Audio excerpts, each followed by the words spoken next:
Om Sarve Bhavantu Sukhinah Sarve Santu Niramaya Sarve Bhadrani Pashyantu Ma Kaschid Dukkham Apnuvat Sarvastarotu Durgani Sarvo Bhadrani Pashyatu Sarva Sadbuddhim Apnotu Sarva Sarvatra Nandatu Durjana Sajjano Bhuyat Sajjana Shantim Apnuvat Shantamuchyetibandhebhyo Muktaschanyan Vimochayet. May all be happy. May all enjoy good health.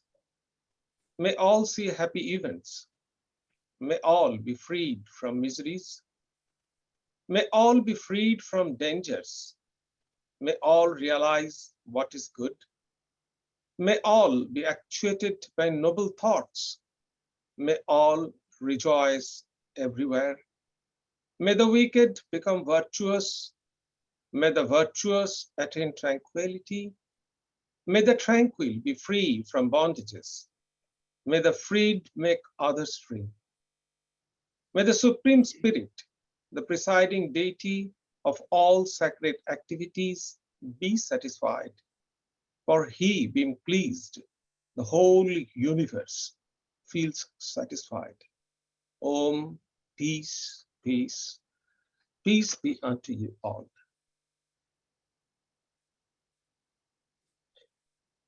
I welcome you all this evening to Living in Spirit continued lecture series.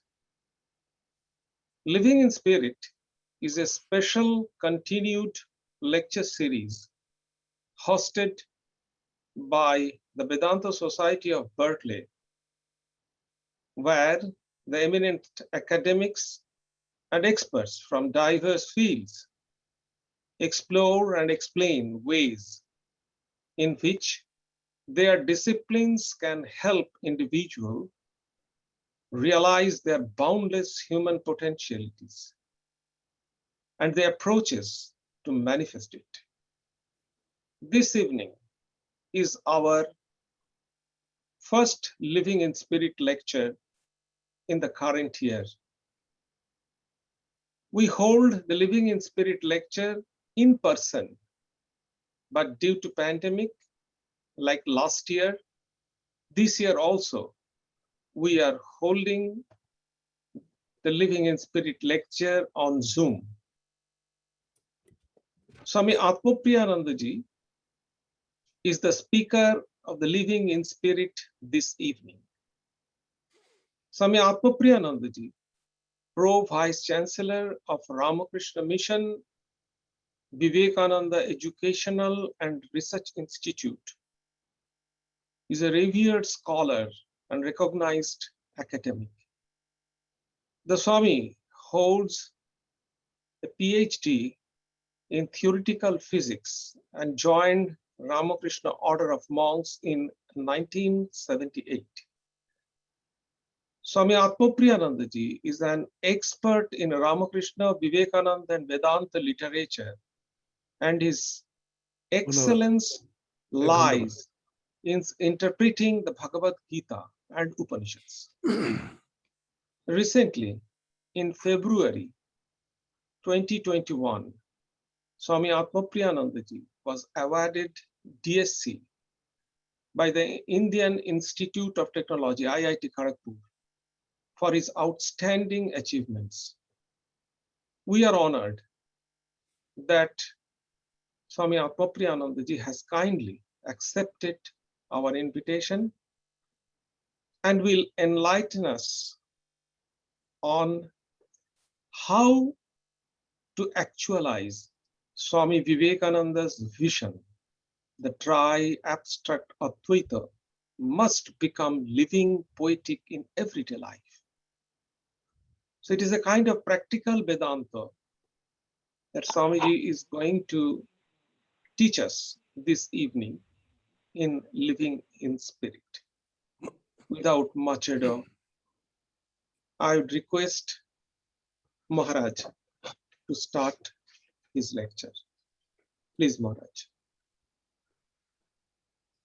Before I begin in a very serious tone, just a few preliminary remarks and my thankfulness to the Vedanta Society, Berkeley, headed by Swami Atmapriyananda.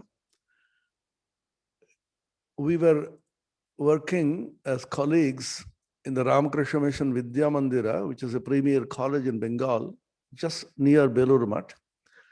He was my assistant at that time, and now he has grown to great heights. He is heading an important center, and he is doing a great work in the spread of Vedanta. I just reminded of a statement by Professor Hans Bethe. He was a Nobel laureate in physics who discovered the source of solar and stellar energy as being nuclear fusion. When hydrogen nuclei fuse together to form helium, energy is released, and this enormous energy is responsible for the solar energy. This was Bethe's outstanding discovery, for which he got the Nobel Prize. He had a student, a research scholar by name Schweber. He and Schweber jointly wrote a book called Mesons and Fields, which we studied as students in the postgraduate course in physics. Things moved fast and several new innovations had come in. So Schweber told his teacher, "Sir, that book is slightly dated. I think we should update it." Bethe gladly said, "Please go ahead." And Schweber updated, wrote, rewrote, enlarged, till it became almost a kind of a new book. So he brought it to his teacher, Hans Bethe, who said, "You see, this has become a new book of your own, so leave my name out. You put it in your name, but I shall write an introduction, a foreword." In the foreword, he writes, that is the punchline which I'm trying to present before you. He begins by saying, "It's always a joy to see one's children grow up and to see that they can do things which the parents no longer understand. This book is a good example." So when I see Prasanna Atmananda growing in stature and spreading Vedanta, I have the same kind of feeling. It's always a great joy to see one's younger brothers and children grow up. And of course, I understand something of what he is doing. That is the only difference. So we will begin on a serious note.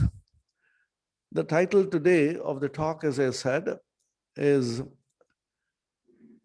How Advaita Can Be Made Living and Poetic. So may we begin with the usual Upanishadic chant. This occurs in the Shvetashvatara Upanishad and is traditionally used as a pranama mantra, a mantra for prostrating before the Guru at the time of sannyasa ceremony.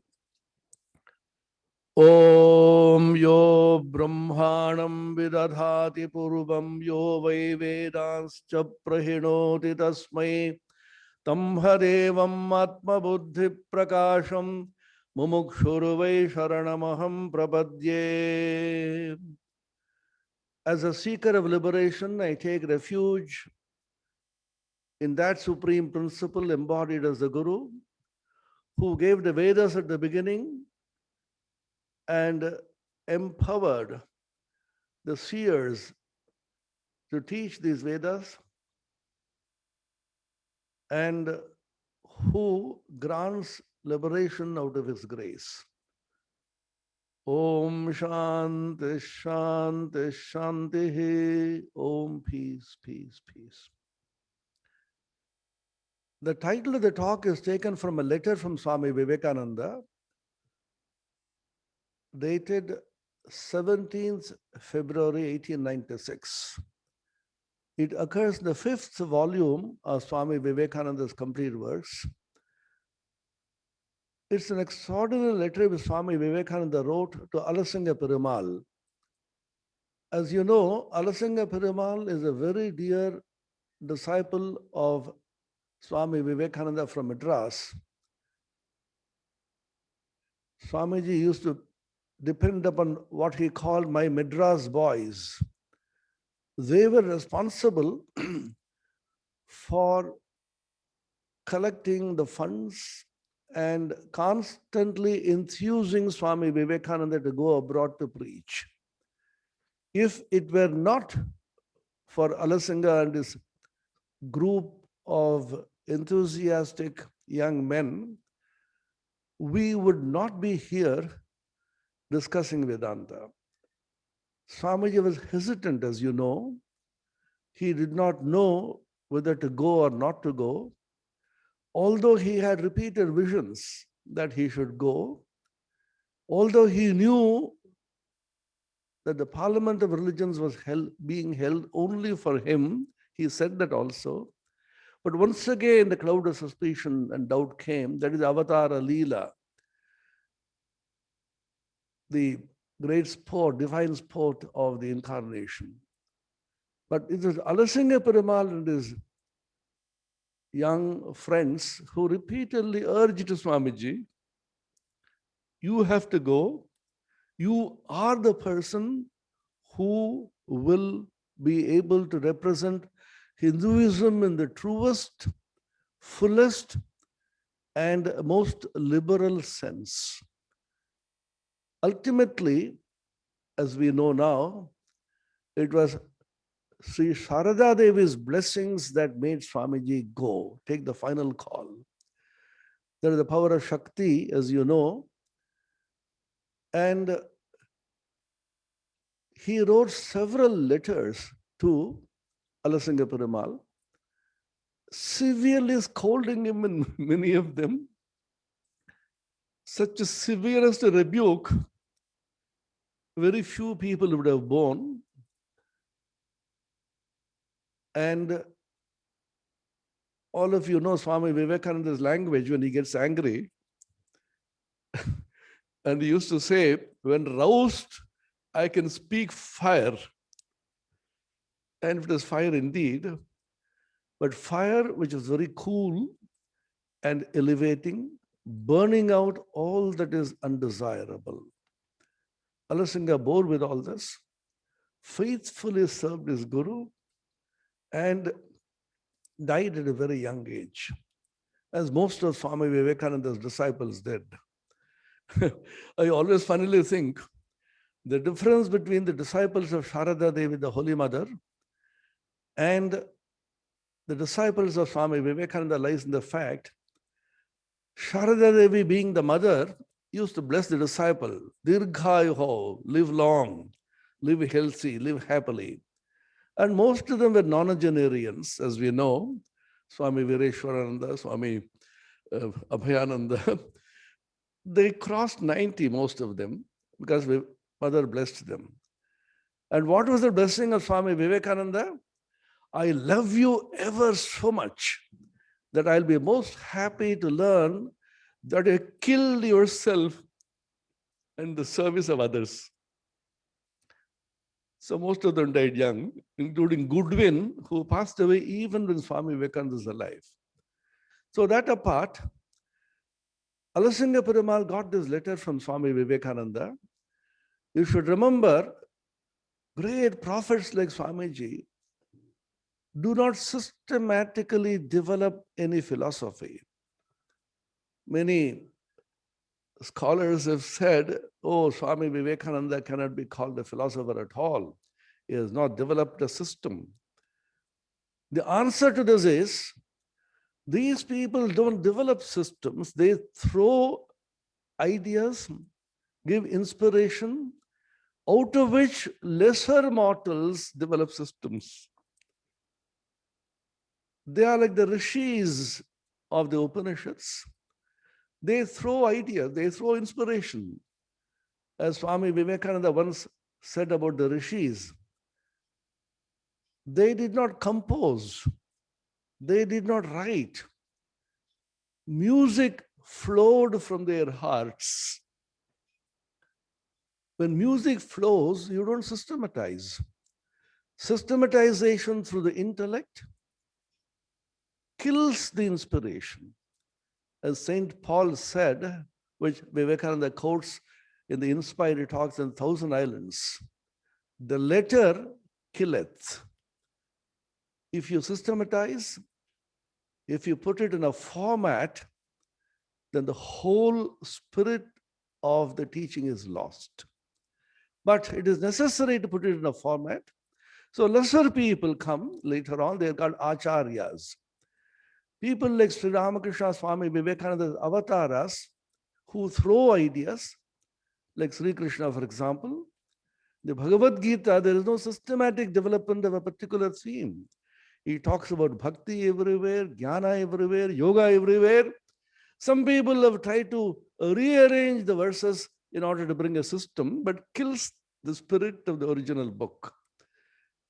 So Swami Vivekananda, you should carefully pick up certain gems from his writings, and particularly letters. Why letters are important is because in public lectures, he was constrained by the society, the audience, the ambience. And in letters particularly, he poured his heart out. They're personal letters. Swami Vivekananda did not mean that they should be published.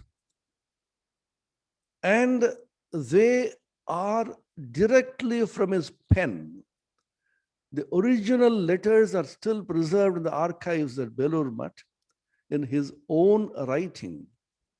The lectures of Swami Vivekananda were taken down by somebody else, Goodwin, for example, and developed and edited. In the letters, Swami Vivekananda poured his heart out and freely, frankly, fearlessly, he wrote certain things which are so valuable to us, and these have to be carefully picked up. One gem of a sentence from this letter, 17th February 1896, to Alasinga Perumal, in which Swami Vivekananda himself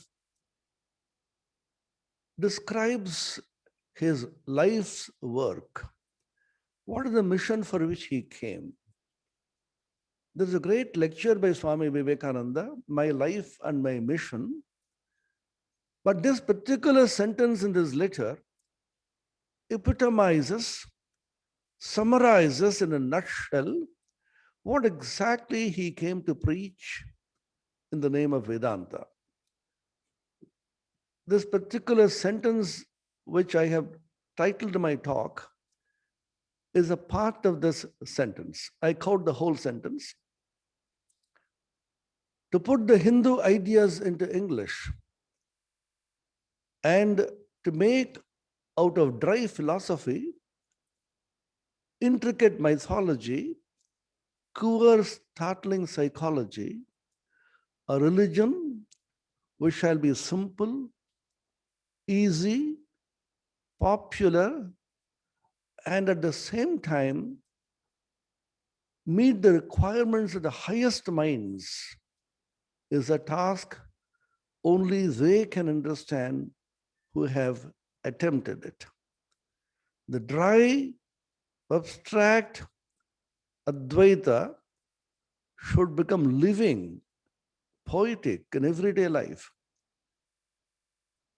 Out of hopelessly intricate mythology must come concrete moral forms. And out of bewildering yogism must come the most scientific and practical psychology. And all this must be put in a form that even a child may be able to grasp it. And that is my life's work. This is the statement exactly as it occurs in his letter. So I picked up this sentence when Swami Atmapriyananda told me that living Vedanta and living in the spirit is the general theme of this series of lectures. We are now living in the spirit as well as in the pandemic. And the pandemic times arouse within us the inner power by which we will be able to combat it.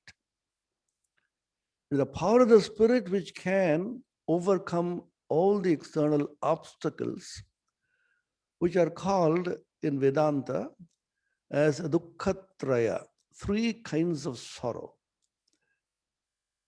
Swami Vivekananda said, our ancients were great generalizers and classifiers. There are three fundamental scientific principles based on which Vedanta has grown and been nourished in India over the millennia. They are: one, the classification principle; two, the generalization principle; three, the unification principle. These are common to science, philosophy, all various disciplines of human thought and endeavor, and of course to Vedanta. Suppose I ask you, are you in sorrow? Unless you are a Jivan Mukta, living free and a great saint, you would say, yes, of course, I am in some kind of sorrow. How many kinds of sorrows are there in the world? Oh, innumerable sorrows. I can't name them. Can you classify sorrows? So look at the great genius of our ancient rishis.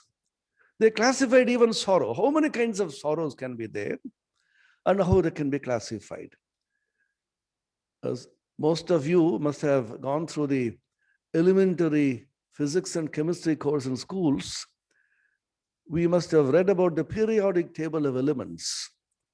92 elements came to be discovered, and the human mind thought that they should be properly classified. So we have the periodic table, the groups and the periods. In exactly the same way, can all the various kinds of sorrows in this world, which humanity has been facing millennia upon millennia since creation, can they be classified? They classified the sorrow into three groups.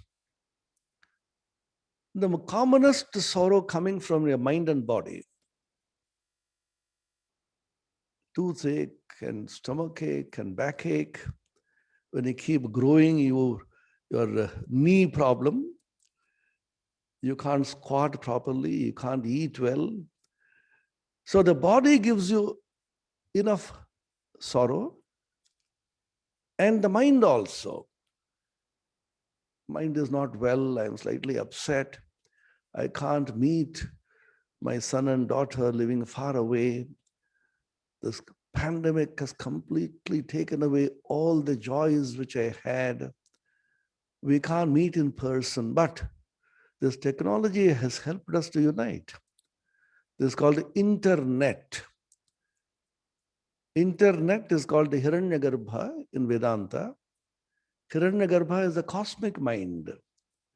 All the individual minds are parts of the cosmic mind.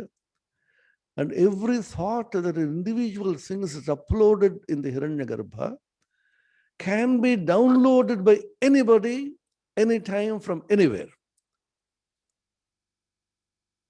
for which you need two things. One is connectivity, and the other is a password. This connectivity is called yoga, coming from yuj dhatu, means to connect. Yukta, satata yukta, 24/7 connectivity. Nitya yukta, constantly being connected. This is yoga. And the password is a mantra. Many people ask me, why is the mantra so secretive? You Hindus make everything a secret. There will be transparency, there will be openness. I said, yes, of course. Do you have an email address? Of course I do. What's your password? Oh, that I can't tell you. Why? What is so secret about it? There are certain things which are very personal to you. I connect to my God through a mantra, which is my personal space. I operate in that space in which I and my God alone exist. So this is the internet through which we are operating, which is now called Google. And the simplest description of the Hiranyagarbha in the modern language is a conscious Google.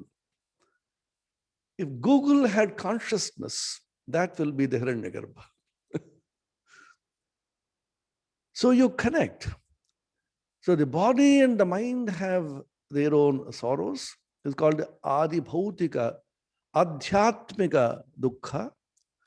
Then you have sorrow coming from the various beings. The coronavirus is a great example of a sorrow coming from some bhuta, that which exists, beings, living beings, animals and plants and worms and insects and viruses.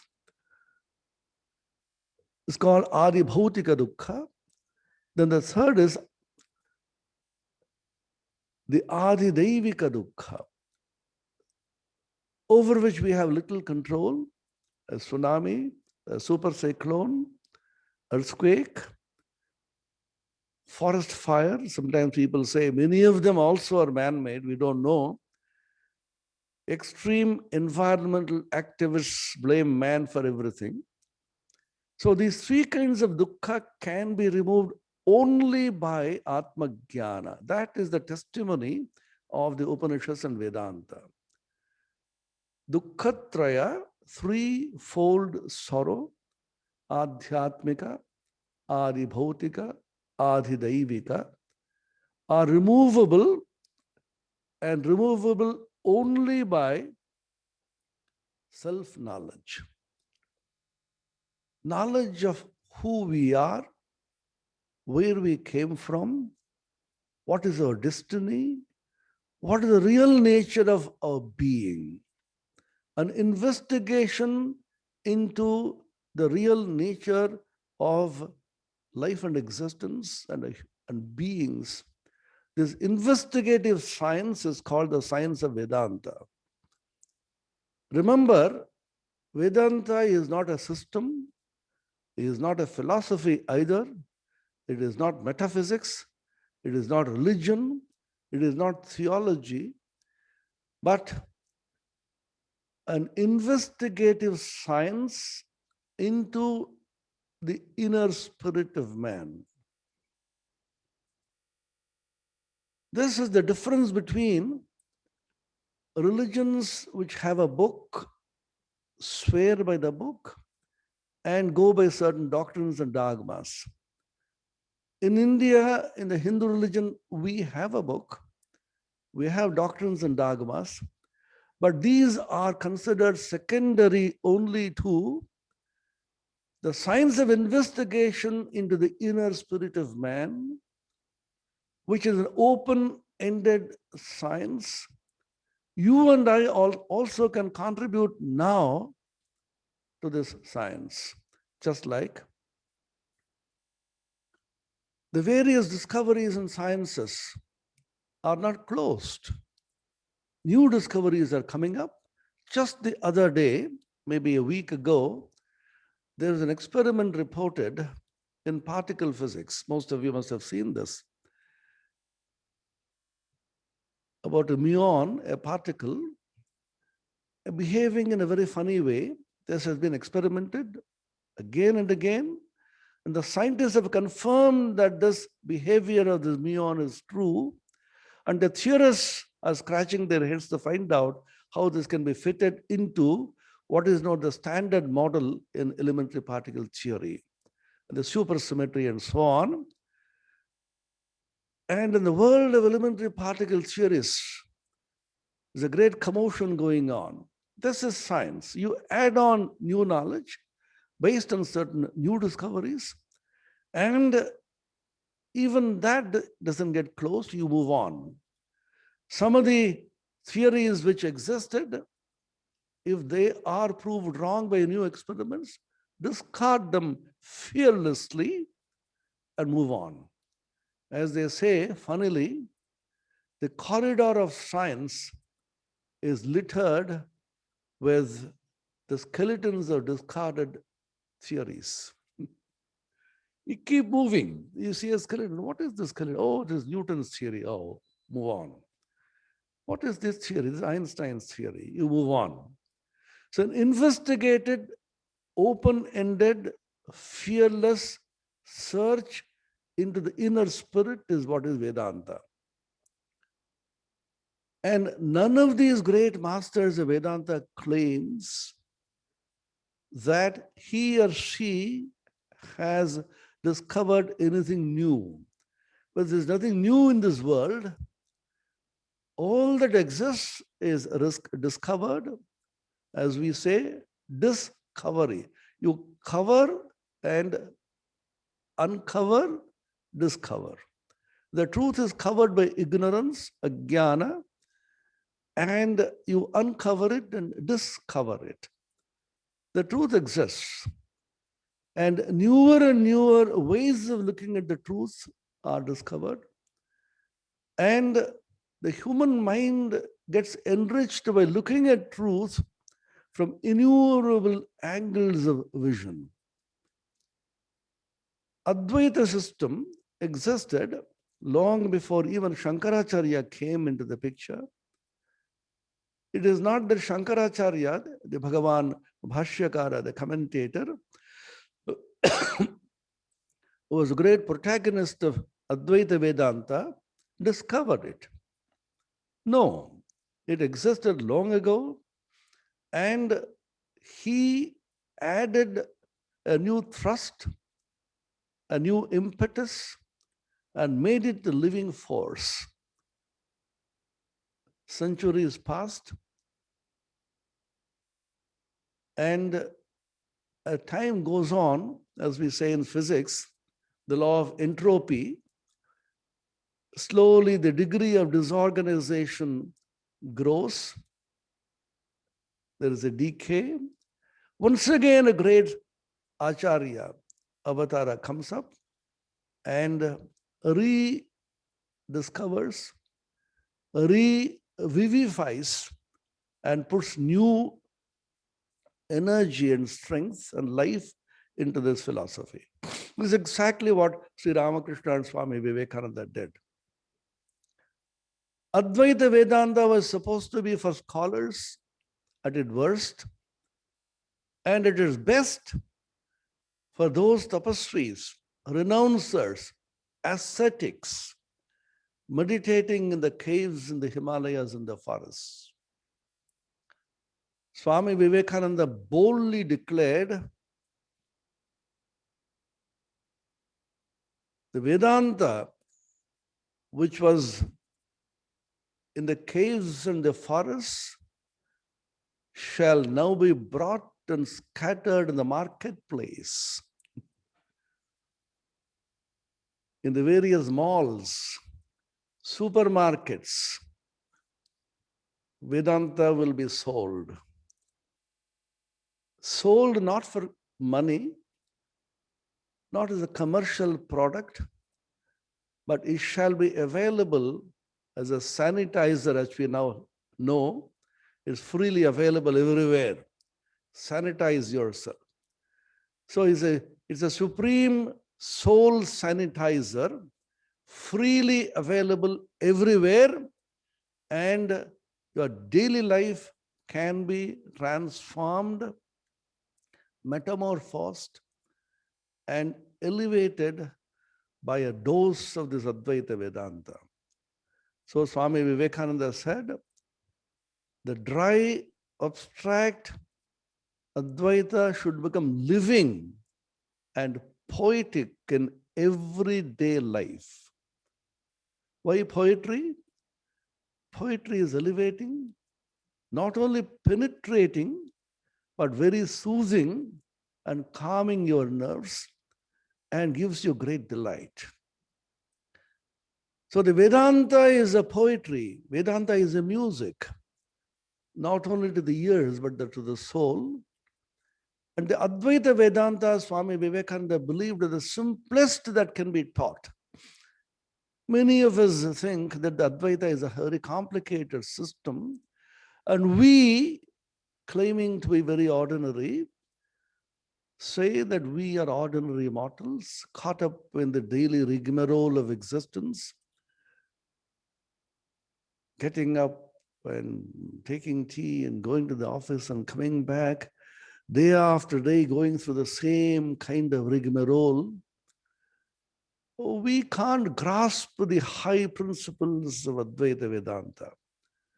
Swami Vivekananda said, I can teach Advaita Vedanta even to a child.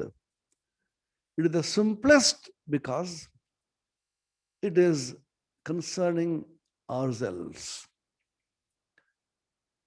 Upanishads asked a very simple question, the Brihadaranyaka Upanishad.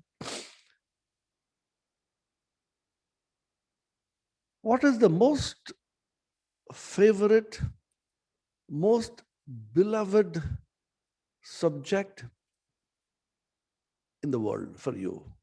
What is it that you like the most? What is dearest to your heart? I'll pose it slightly differently. Suppose you say, I am going for a trip in the Himalayas, for a trekking expedition. I am going for an outing. Are you going alone? No, I am taking my companion and taking my wife and children.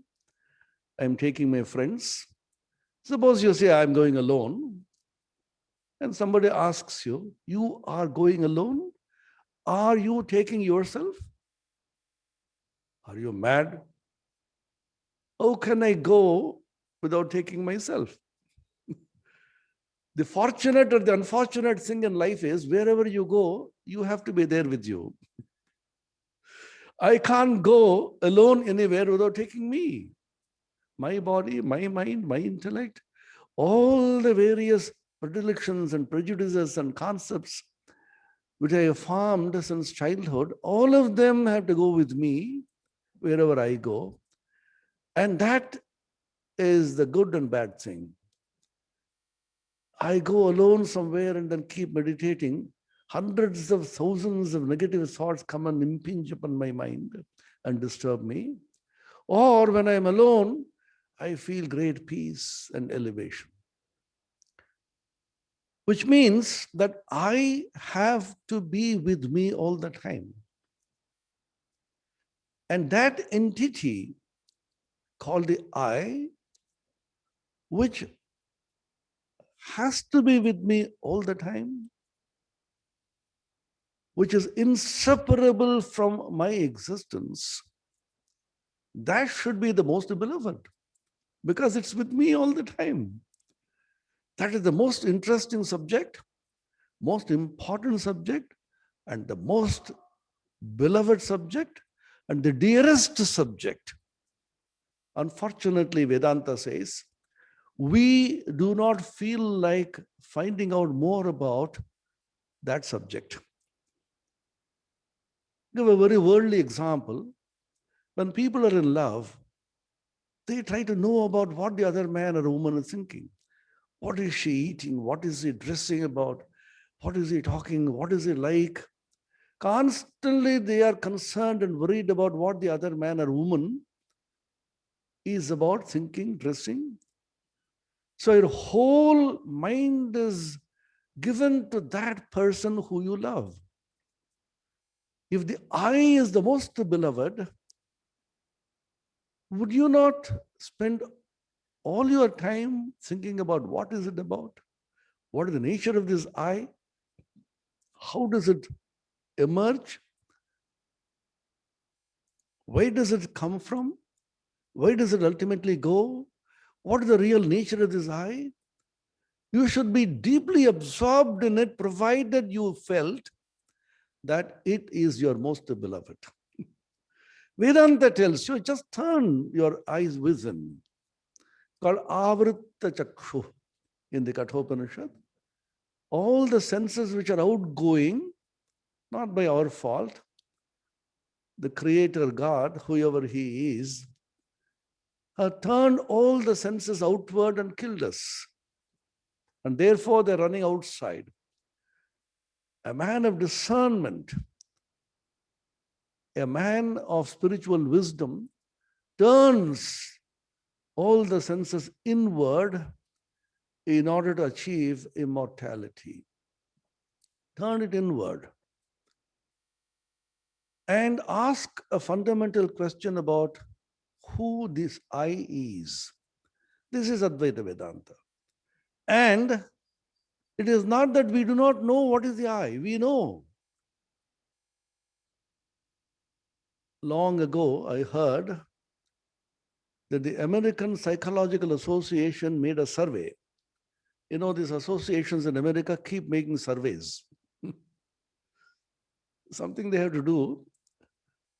They made a survey, and what is the most commonly used and oft used word in the English language? Of course, you can guess the result. I. Every moment of your day, every day, you use this word so many times. And oftentimes you do not even announce yourself by your name. Suppose you call somebody who you know, hi, this is me. You don't say your name. Suppose the other man can't place you. Who is that? Can't you remember me? I am so and so. Your name comes later. The I comes first. The Upanishads have discovered this and said the I is the name of Atman. What we call the Atman is not a mystical entity somewhere. It is the I, which is the Atman. See, remember, Upanishads and Vedanta are not philosophies and systems which were codified and discovered based on certain facts. These are profound answers to certain simple, naive questions of daily experience. Every day you experience certain things. You ask certain fundamental questions about that experience. This is what is called science. What does science do? Science asks simple questions about your daily experience. When the apple fell, Newton said, why does this apple fall? It's an experience which he saw, and he asks a simple question. Why is it that ice is cold, fire is hot? Why do various objects behave the way they do? And science grows. So science is based upon daily experience. Exactly the same way, Vedanta is a documented evidence of the profound answers that the sages and the rishis found for certain simple, naive apparently commonplace questions of daily life. I'll give a simple example. Kena Upanishad is a very famous Upanishad. It begins by asking a question. When I open my eyes, how is it that I see? Is it a question to be asked?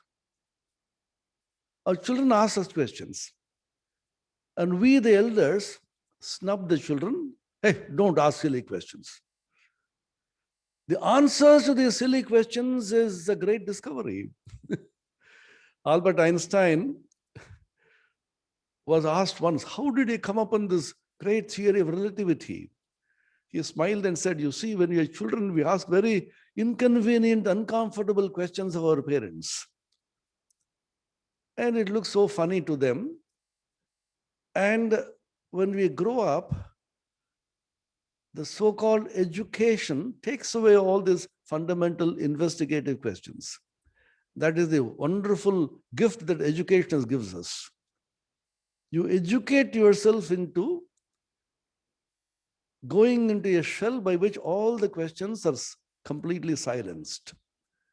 And another very interesting ruse that our teachers used to play, ask, you will come to know about it when they go to higher class. Wait for some time. When they go to the higher class, you must have studied all this in the lower classes. So education kills the inquiry which a naive, innocent child has when he looks at the world with new eyes. Einstein said, we used to ask such questions, but when we grow up, we silence them through our pedantry and education. But in my case, I did not forget those questions, kept asking them, and the answer is the theory of relativity. So Kena Upanishad asks, when you open the eyes, how do you see? How do you hear? Of course, the ears don't close, unfortunately for us. If God had made the ears also close, it would be a great blessing. You don't want to hear certain things, but the ears don't close. The eyes can close. How do you hear? How does the mind think? How does the tongue taste? Keneshitam padati preshitam manah kena prana prathama praiti yuktaha keneshitam vachamimam vadanti chakshusrotram kaudevo yunakti. Kena Upanishad, the beginning. Kena, by whom? By whose power? Is it the eyes that see or something behind the eye which sees? If it's the eyes which see, then with eyes open also people don't see. Some people sleep with open eyes. Some people are defect in the eyes are open but they don't see. So the eyes alone are not responsible for your seeing or vision. There's something behind the eye which is responsible. What is that? So look at the question. Then they discovered behind the eye, behind the ear, behind the mind, there is some power which is called the power of Brahman, power of God, whatever name you call it. And they did not want to describe it in any definitive fashion because it's indescribable. And they describe it so beautifully.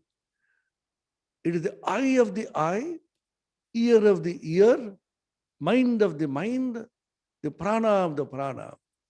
Shrotrasya shrotram manaso manoyat vachoha vacham savu pranasya pranaha chakshushas chakshurati muchyadhiras pretyasman lokad amrita bhavanti. Such a poetic. Swamiji was very fond of this Upanishad. Look at the poetry. I'm giving a sample of how the Upanishadic investigation began. So the Brihadaranyaka Upanishad asks, the most beloved is your own self, the I, and all that you call priyatva, dearness, belovedness in the world, therefore springs from your deep attachment to your own self as the priya. Priya is a word in Sanskrit, means dear, beloved. The priyatva, the dearness which you feel to your husband, your wife, your children, to your car, to your bank balance, to your credit card, to your mobile phone, all this priyatva that you feel, that I'm so dear, that arises from your fundamental dearness of your own self. Look at the discovery. I'm just giving a glimpse of how it can be made living and practical in daily life.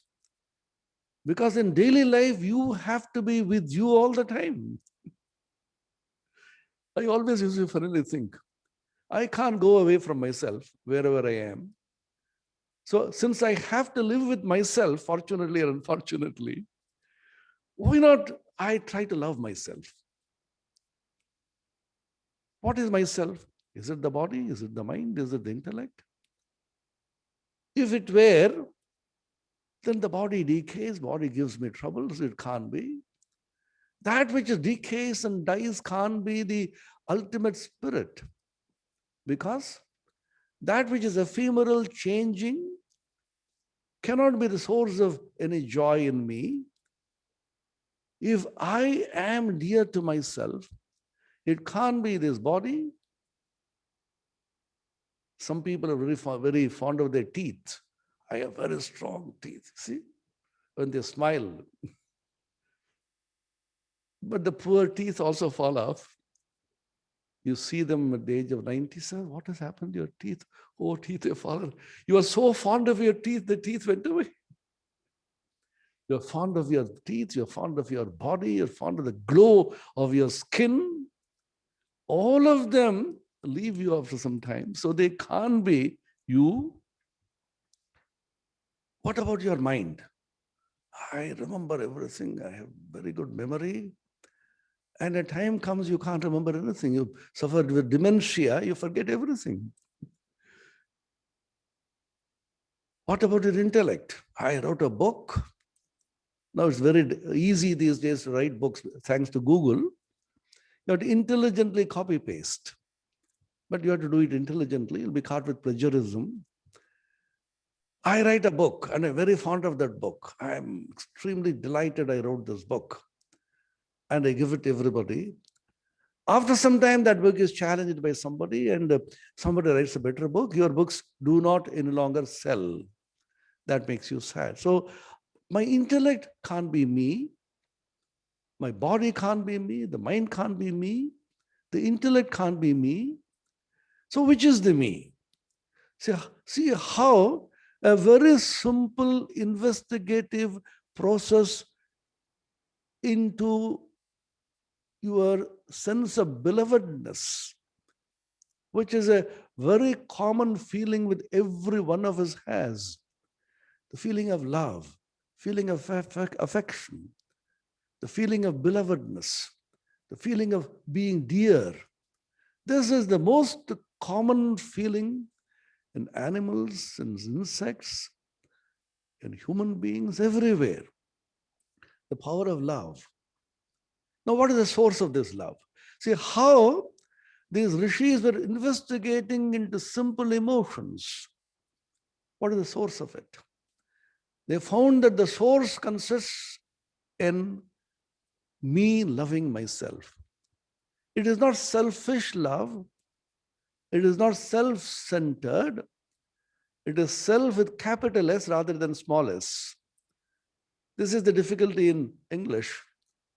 In English, when you say self-centered, that means you're extremely fond of your own self, your body, my wife, my children, my family, my this. Here, Vedanta says, replace this small s by a capital S. What is the small and capital? There is a higher self in you of which the small self is only a pale shadow. There is a self in you with a capital S, which is called the Atman, which is beyond the mind and the body and the intellect. How do you know? Once again, a question. So remember, at every point you ask questions. Investigate. Throw away all that doesn't stand to reason. How do you know there's a higher self? Once again, they investigate in daily experience. How Vedanta comes living in everyday life. When I am talking to you, you are listening from far away. 11 and a half hours we are distant, and 15,000 kilometers distant perhaps. But we are able to connect now. What is now? Is a big question in science. Einstein completely demolished the idea of simultaneity and nowness. We are able to do that. Now I ask a question. When I'm doing this and talking to you, all of you are awake, and one of the most prime concerns of a speaker is to keep the audience awake. You are alert, you are awake, you are listening, you're absorbing, you're smiling, and you're happy. Now, when I'm tired at the end of the day and go to sleep, which all of us do, you conjure up so many things in dreams. The same scene perhaps comes to you, you listen to me talking, and you interact with so many people. There are cars and there are so many people moving around in dream. Who creates these? Don't wish this question away. See, Vedanta says you can't wish any question away by talking about the conscious and unconscious and super, nothing. Just ask a simple question. I don't want theories. I want answers to simple questions. Who creates all this in dreams?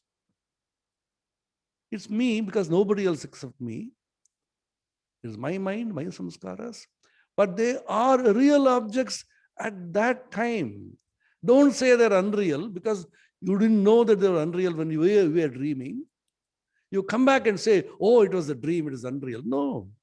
When you are in dream, you know that they are real. You fall down and break your leg. There's a real leg which you broke in dream. But when you wake up, your waking leg is perfectly all right. There is one boy who was very fond of ice cream.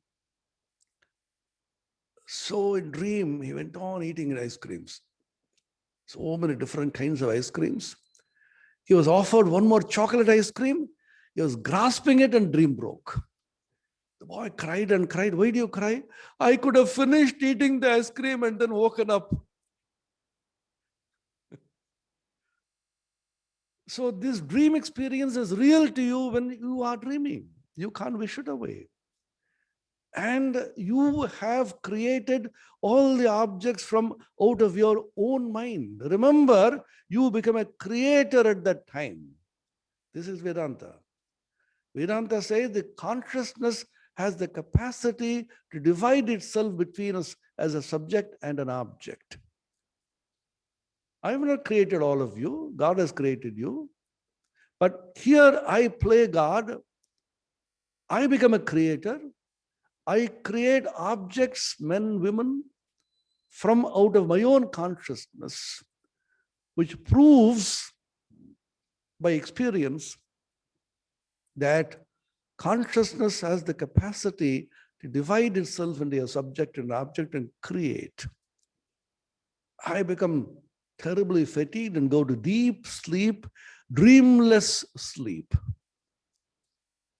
When you go to dreamless sleep, there is nothing, no experience, no I, no me, no objects. I come back and say, oh, I slept so well. I was so happily sleeping. I did not know anything. That means you have two experiences in sleep. See how the ancient Vedantic masters are investigating. You had two experiences in sleep. One, I slept happily. Two, I did not know anything. Sukham asvapsam nakinchit avedisham. This is the Sanskrit equivalent. So who is experiencing these two? Who is experiencing the happiness that you feel in sleep? Who is experiencing the non-experience that you had in sleep? I did not have any experience. I didn't know anything.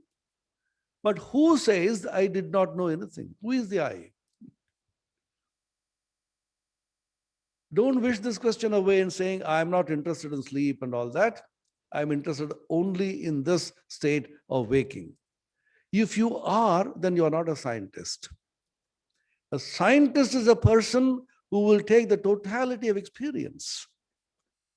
A waking state experience, dream state experience, and the sleep experience are the three states of experience through which I pass every day.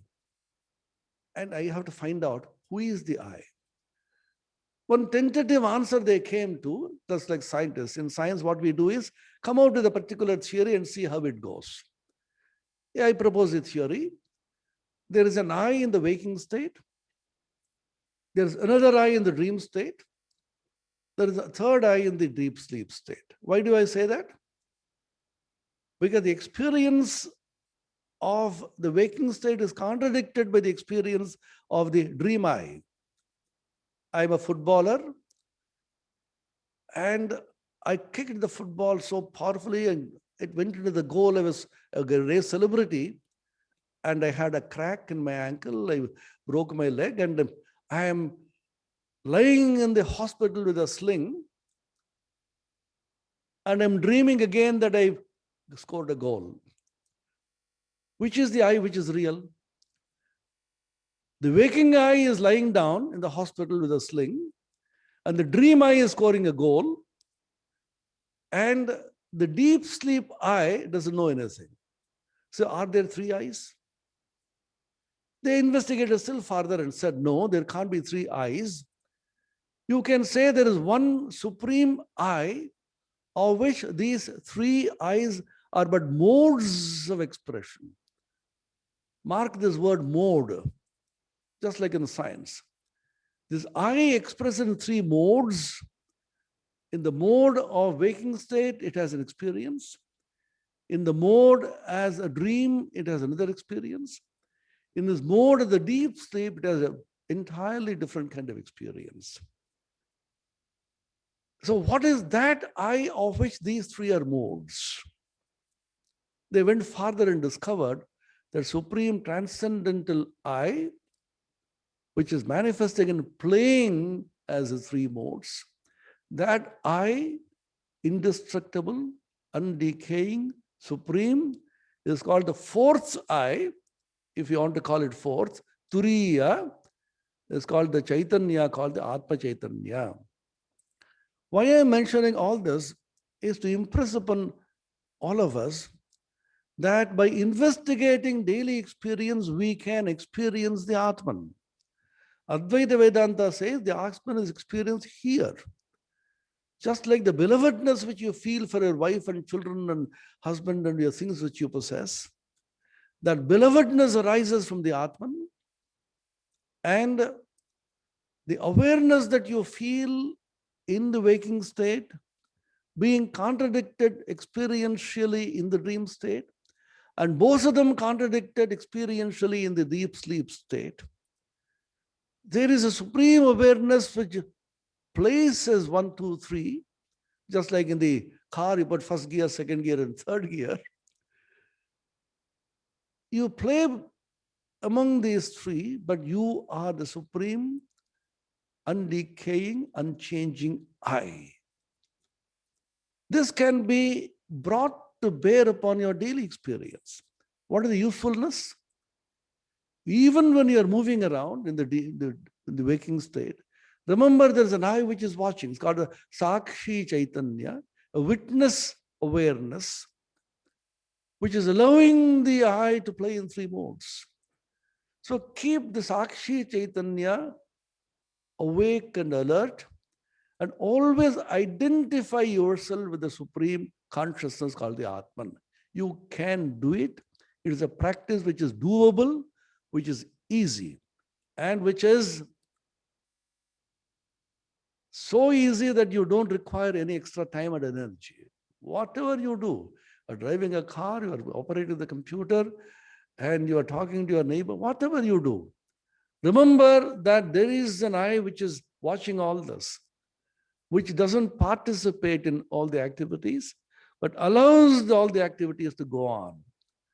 Just like the screen, the white screen on which the film is being projected, the screen allows all the activities to go on, himself not participating.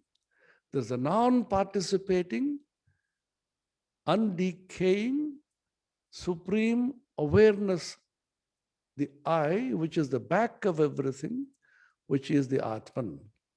Swami Vivekananda emphasized this aspect of Advaita Vedanta repeatedly.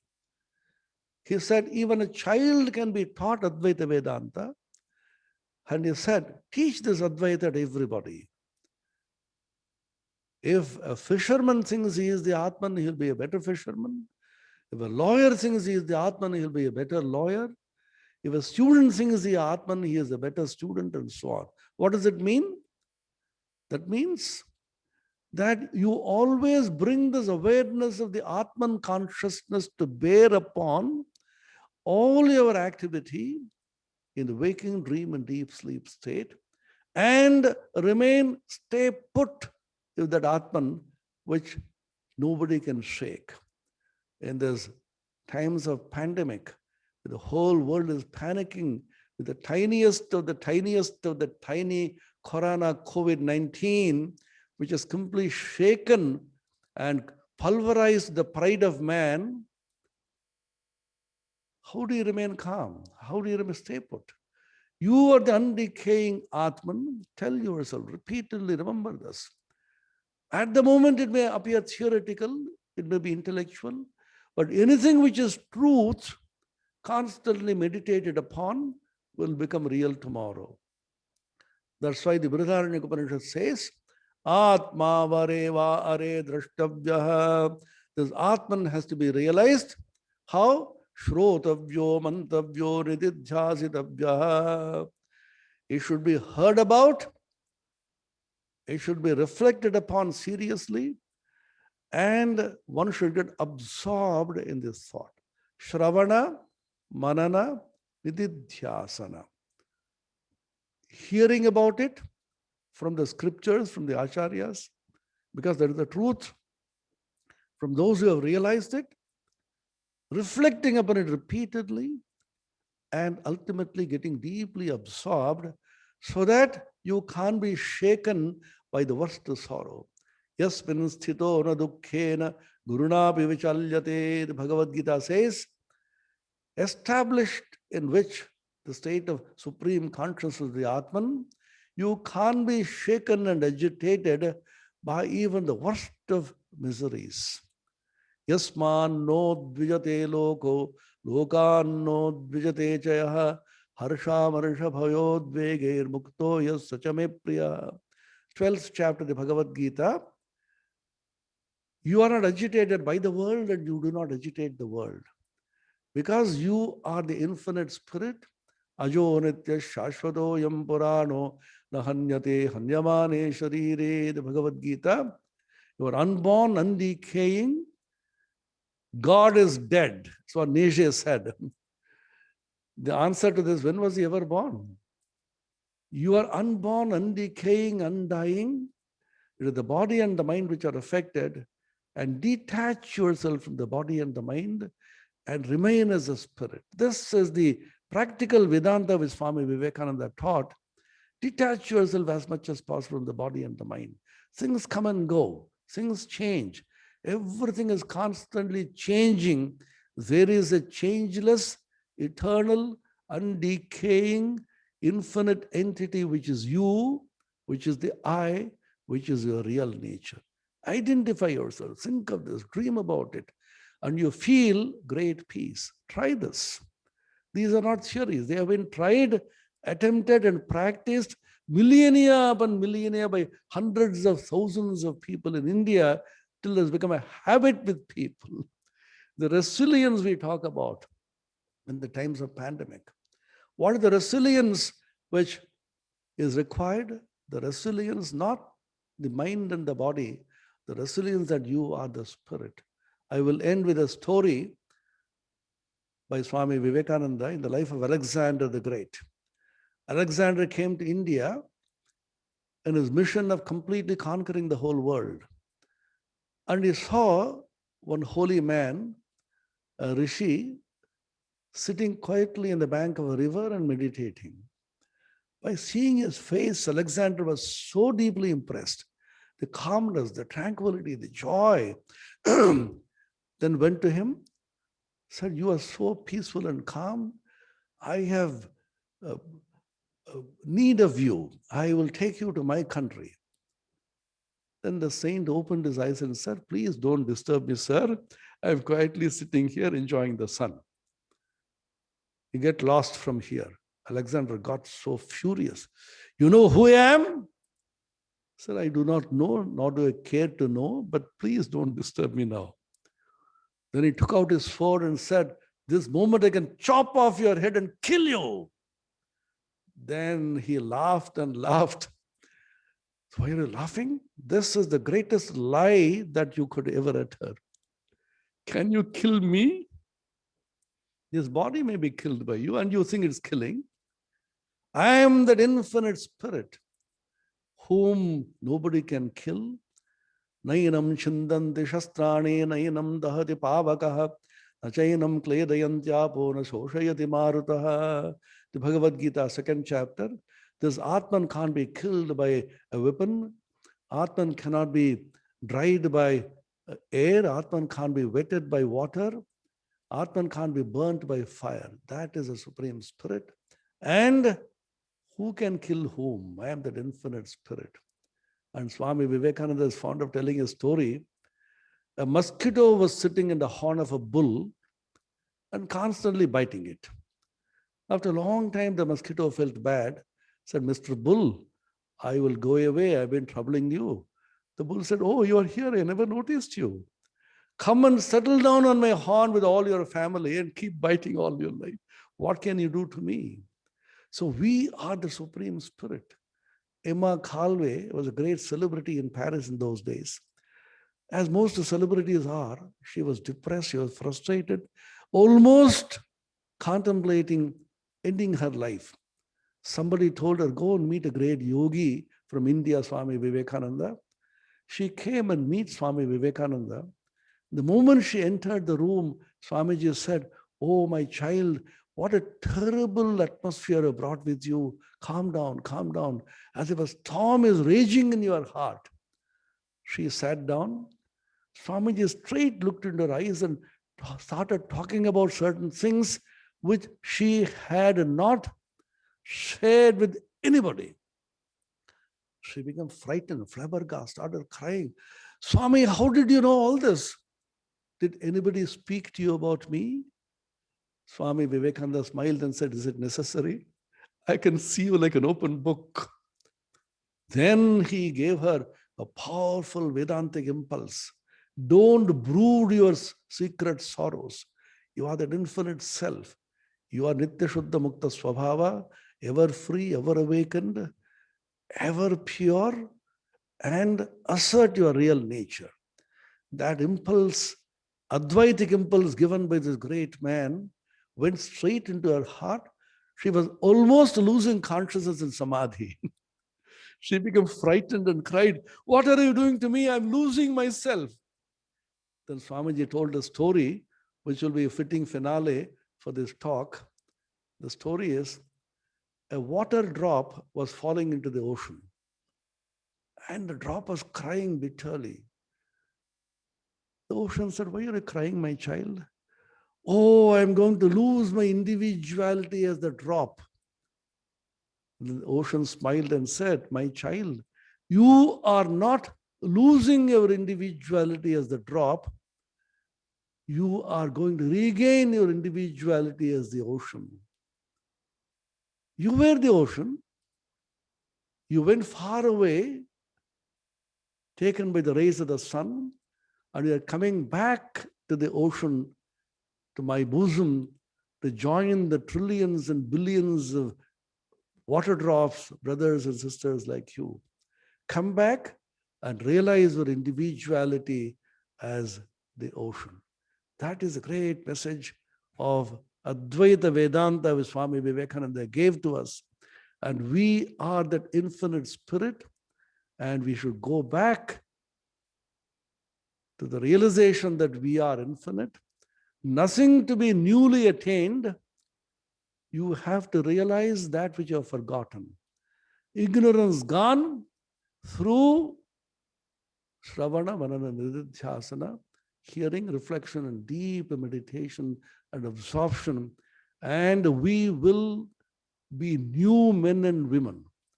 Purana is the word which is used for the Atman. Pura means old, Nava means new.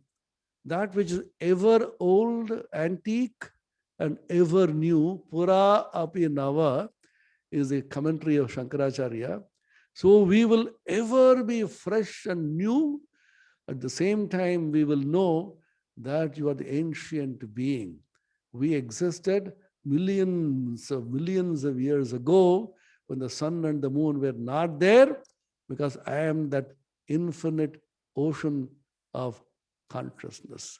Mayi anantamaham bodho vaschariyam jiva vichayah udyanti ghranti khelanti pravishanti swabhavataha. Ashtavakra Samhita says, I am that infinite ocean of existence and knowledge and bliss, on which various waves of worlds and beings come and play. I am that infinite ocean. Swami Vivekananda wrote in a letter, clouds of happiness and misery come over me. I am that infinite blue sky. Let us remain as that blue sky and enjoy the great bliss of absorption in our own real nature, which is our birthright. It doesn't come from outside.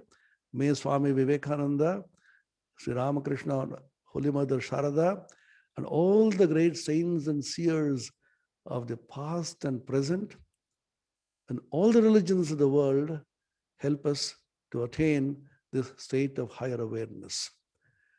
Om Purnamadav Purnamidam Purnad Purnamudachyate Purnasya Purnamadaya Purnamevavasishyate. Om Shanti Shanti Shanti. Harihi Om Tat Sat. Shri Ramakrishna Arpanamastu. May the whole exercise be a humble offering unto Sri Ramakrishna. Thank you so much for your patience. So probably we would take only one or two questions, because we have already heard a beautiful speech, and we do not lose the vibration of these excellent teachings. So we would take only one or two very specific questions.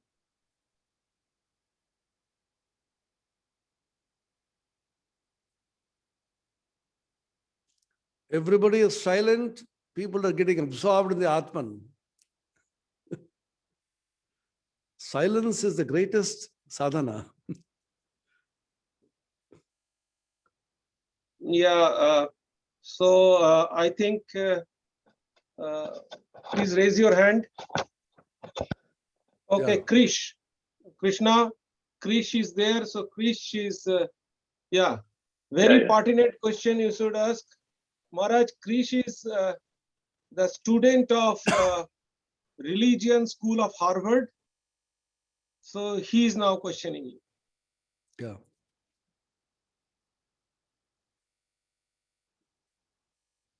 We cannot hear you, Krish. Please unmute.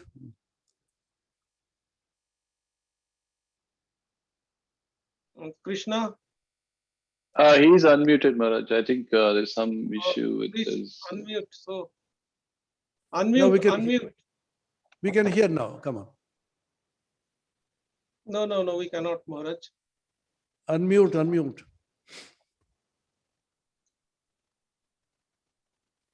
We can't hear you.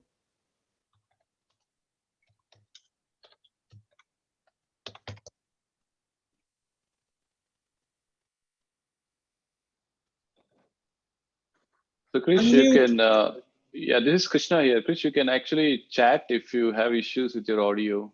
I can read it. I wrote it. Yeah, please tell me. Oh, okay. I think, yeah, please write it down. Please tell him. Okay, so we shall take anybody, any question we have, let him write the question in the chat box.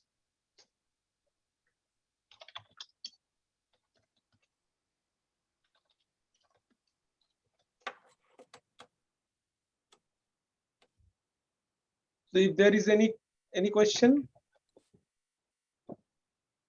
Yes. oh, Krish wrote the question, Maharaj. The Sanskrit word inward, turned eyes. Did you Yeah. say, is it in Kathopanishad? Yeah. Paranchi khane vidrinat swayam bhus tasmat parang pashyadinantaratman kaschid dhira pratyagatmanamaishad avritta chakshura mritatvam. That is the Kathopanishad. This is the fourth Svali, first mantra, in which he says, Avritta chakshu. A chakshu is only upalakshana, representative of all the sense organs. All the senses which are outgoing, they have to be turned inward. Why? Amritatvam, desiring immortality. Senses are naturally outgoing. They have to be restrained and turned inward. This is the Kathopanishad. Who does it? Adhira. Dhi is viveka, discernment. Ra pratyaya means possessing dhi. Dhiman, dhimati, matu pratyaya, ra pratyaya are the same. Possessing dhi, dhi is the dhiyo yona prachodayat in the Gayatri mantra. Dhi is viveka. Dhi is called also medha, pragya. Dhi is the capacity of the mind by which it can discern between the real and the unreal, nitya, anitya, vastu viveka, sadasad viveka, and so on. It's called viveka.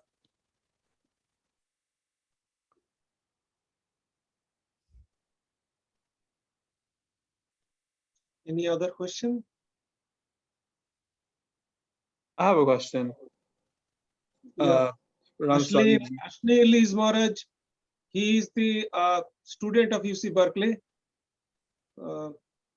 Yes, Ashneel, go on.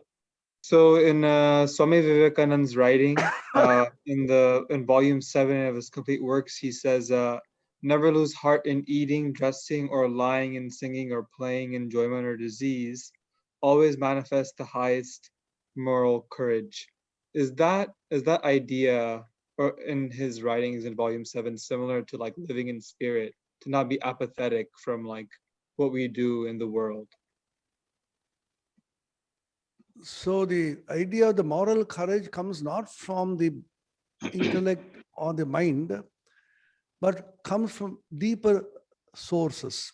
Swami Vivekananda's idea is that there is a deeper source within, which is the embodiment of all the virtues that you have. It is Nitya, Shuddha, Buddha, Mukta Svabhava, ever free, ever awakened, ever pure.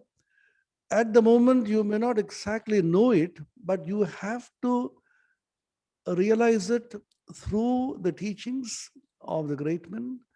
And by your own investigation, you should be intellectually convinced.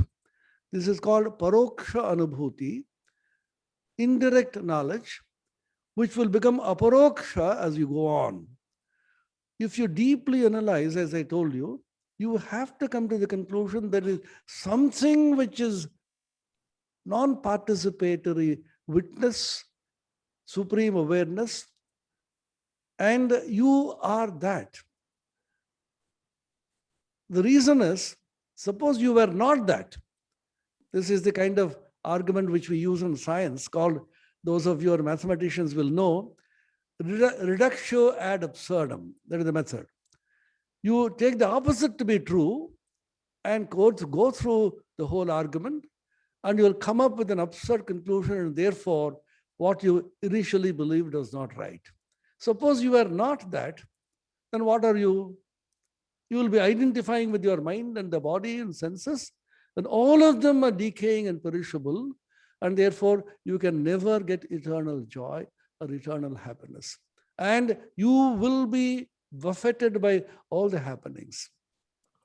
You can never have the courage, you can never have the strength, because everything based upon that which is changing and perishable cannot give you strength. You had the power. You were the monarch of all you surveyed. You are seeing it in even in the world of politics. Till yesterday, somebody was so great and powerful. Today he is nowhere. So you derive your power from your position, from your strength, from your money, and from many of these actors and actresses. They derive it from their beauty, from their voices, singers. But all that goes away. So you should derive your strength from some source which doesn't go away, which doesn't change. Atmana vindate viryam. The Upanishad says, from the Atman comes all strength and courage. This is Swami Vivekananda's constant burden based on the Upanishads. Thank you, Maharaj.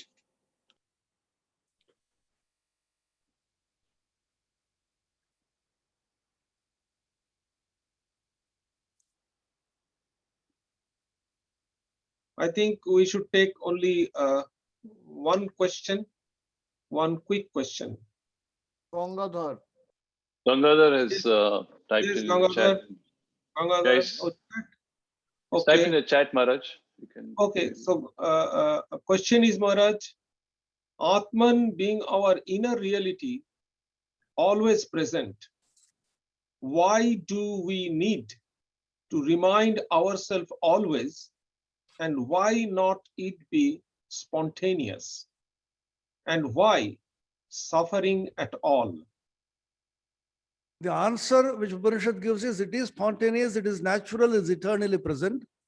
We choose to forget. Why do we forget? Because it is very funny. We want the enjoyment of the senses and the pleasures of senses, and therefore we are very happy to forget. Just like children, when they have exams 2 days hence, the parents say, "Arey, you have exams, study well," etc. They choose to forget about the exam so that they can play well. If the exam is constantly weighing upon them, they can't study and they can't even play well. So we are happy to forget, and miseries come and knock us on the head and make us wake up. If the coronavirus can waken up the entire consciousness of humanity into turning inward and remembering that we are getting a wake-up call, that will be a positive outcome of this. Why we suffer is because we don't suffer at all. We choose to suffer. Swami Vivekananda has asked the same question. He said, one of his disciples said, quoting from Shakespeare, the world is a huge stage in which we are all actors. But Swami Vivekananda smiled and said, but madam, I think slightly differently. World is a huge circus in which we are like clowns who come to tumble down. And she was confused. But Swami, why do we tumble down? Because he said, we like tumbling down. And when we are tired, we quit. We like it. We like to suffer. Don't tell us we don't want to suffer. Because unless there is suffering, we can't cry. And when we cry, we draw sympathy from people. Oh, I'm so miserable. You are not calling me at all. I have terrible tooth. Ah, is it so? I'm so sorry I didn't call you. And I'm very happy. So many people are caring for me. Like children, when we were children, we always used to feel I should fall ill. Because my elder brother, who is 2 years older than me, perhaps he is being fondled because she has fallen ill. Why should I not fall ill so that my mother will fondle me? We like to suffer. We like to cry. Don't tell me that we don't want. That's what it's called, ignorance and stupidity. So Vedanta says you have infinite joy within. Awaken that. But we said no. And then there's a beautiful recipe which we invent. Swami, this is all very easy. You wear the garva and you have become a sannyasin. You can talk about all this. We are caught up in this world and therefore we have no other way except to go through all this. My answer is, please go on suffering. You like it. When you waken up, we will meet. Thank you, Maharaj. Pranam. Maharaj, another question. Is everything appearance in consciousness? If everything is appearance in consciousness, how do you grapple with this? Who grapples? The problem is, again and again, Vedanta will say, the person who grapples is also his consciousness. There is nothing apart from consciousness. Just like things are projected on the screen, all that is happening on the screen is also play of light. Suppose there's a fire on the screen, you don't immediately rush with fire engines and to put out the screen, fire there. And there's floods on the screen, you don't worry about it. So when the switch is off, then you see nothing there. The premiere show is used to be shown to the actors and actresses. There's an actor, very famous actor, who played a tragic part. And when the play is being shown, he's sipping his lazy coffee and then say, that is excellent. I am crying so beautifully there. Can you say that to yourself? When you are suffering, when you cry, yesterday, the wonderful cry which I had because I had terrible pain. Look at yourself crying. Because you are not crying, somebody in you, which is watching all this, is looking at all this. If somebody else is crying, you only sympathize. So sympathize with your teeth, sympathize with your body. Body, you are feeling the pain, all right. Everything will be all right, don't worry. Can you talk to your body, your mind, your senses, and then tell them that I am apart from all this, I am here to take care of you. So the play, let it go on. Don't stop this play, it's a great fun. When somebody gives you a shot across the net in a game of tennis, what do? Go and commit suicide? Take the ball and play again. Play the game, suffer, cry, laugh, remembering that you are not suffering, you are not crying, you are not laughing. The body and the mind, which have been programmed by nature, it will go on. Remember, all of us have come into the world with a program by nature. And if you intuit the mind of God, you can know the source code, go into the program and change it. But since you can't do it, allow the program to run.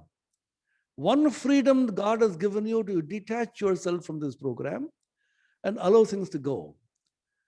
Today, I had a terrible suffering and I was so happy to witness my suffering. Can you say that? You can. Vedanta says, clouds of happiness and misery go over me. I am that infinite blue sky. Tell it to yourself. Constantly repeat it. Read. Meditate. Shravana Manana Nidhyasana. That's the Vedanta Society is for. Vedanta Society and the created by Swami Vivekananda, so many places. Every day I repeat the same thing. This I've been repeating so many times. Once again we forget. That's the beauty, that's the play. Nature makes us forget and we again come back. A time will come that you will never forget it. Then you will know when things are going on, you will not be affected by it. When you are affected by it, at that time you suffer. When you have realized it, you will not suffer. Just like somebody frightens you, wearing a mask of a lion, etc., then you get terribly frightened. After it is discovered, you say, oh, I know, you can't frighten me anymore. This world of Maya is frightening us, making us cry and laugh. That's the play. Don't condemn the play. Don't walk away from this play. Swami Vivekananda said, don't run away from this play. Enjoy it. You are become a beggar. The greatest actors sometimes play the role of beggars. And they're paid very heavily for playing the beggar. Because that's the play. So when you're crying in the screen, you sip a lazy cup of tea and then say, oh, my cry, there's excellent acting. You're being given an award for the best cry on the screen. That's the play. That's fun. Thank you, Maharaj. Thank you. Okay, Maharaj, thank you very much for this wonderful lecture and for giving time for the question and answer also. Please accept my sincere pranam, gratitude, and thanks, Maharaj, for accepting our request to give this lecture in the Living in Spirit. We hope, Maharaj, we can Now have it's you. very easy to connect with everybody. I don't have to travel anywhere. Simply sit in a place and go on. I know So you are very thanks. busy, Maharaj, but Thank still, you. if you can have time for our devotees at least once in a year, that will be wonderful, Maharaj.